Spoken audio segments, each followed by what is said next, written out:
ओम शांति।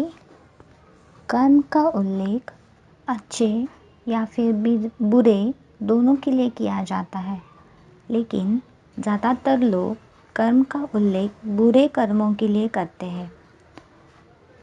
तो बुरे कर्मों की सज़ा से बचने का कोई रास्ता है क्या? क्योंकि कर्म के सिद्धांत अनुसार अगर कोई अच्छे कर्म करता है तो उसे उसका फ़ायदा होता है। तो जाहिर है कि अगर कोई बुरे कर्म करता है तो उसे उसके परिणाम भी भुगतने पड़ेंगे। लेकिन अगर ऐसा है तो भगवान की क्या आवश्यकता है? बराबर ना? तो भगवान हमें हमारे बुरे कर्मों के परिणामों से बाहर निकलने में हमारी मदद करते हैं।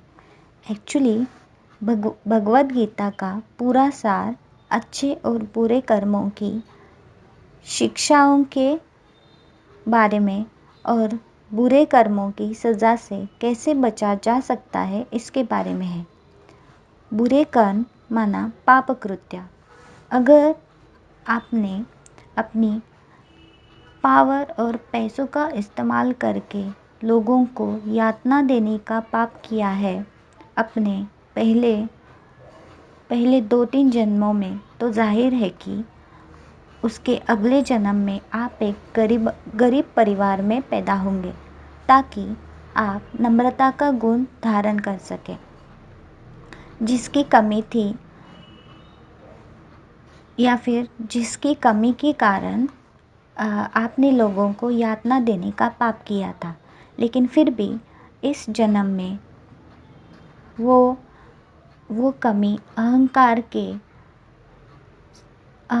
के कुछ अंश में बाकी है या नहीं, ये जांचने के लिए आपका जन्म ऐसे परिवार में होगा जहाँ पर लोग आपको अहंकार करने के लिए या फिर गुस्सा होने के लिए उत्तेजित करेंगे। तो अगर अहंकार का अंश भी होगा तो किसी भी चीज़ की तरह फट जाएगा, जो कि पाप कर्मों की शक्ति है।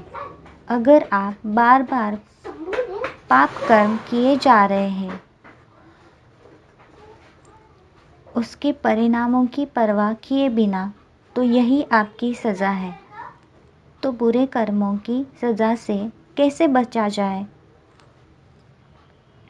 तो इस जन्म में आपको शांत रहना होगा, चाहे कुछ भी हो। क्या ये संभव है?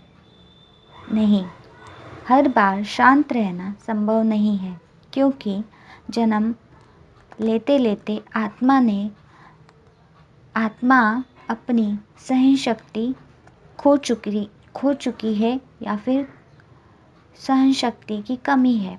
इसलिए भगवान इस दुनिया में आए हैं हमें हर प्रकार से बचाने के लिए, या फिर यह भी कह सकते हैं कि हमें हमारे बुरे कर्मों की सज़ा से बचाने के लिए आ चुके हैं। हाँ, आपने सही सुना, भगवान इस धरती पर आ चुके हैं हमें सुख और शांति देने के लिए। अगर आप सुख और शांति चाहते हैं तो अपने नज़दीक के राजयोगा मेडिटेशन सेंटर पे जाके इसके बारे में जानकारी ले सकते हैं। यह खुशखबरी सुन के आप जल्दी से आपके नज़दीक के राजयोगा मेडिटेशन सेंटर पे जाए और आपके सारे सवालों के जवाब पाए। अगर आपके नज़दीक कोई भी राजयोगा मेडिटेशन सेंटर नहीं है तो आप गूगल पर भी सर्च कर सकते हैं और आपको भगवान इस धरती पर आ चुके हैं इसका प्रूफ मिल जाएगा। वीडियो सुनने के लिए बहुत बहुत धन्यवाद। ओम शांति।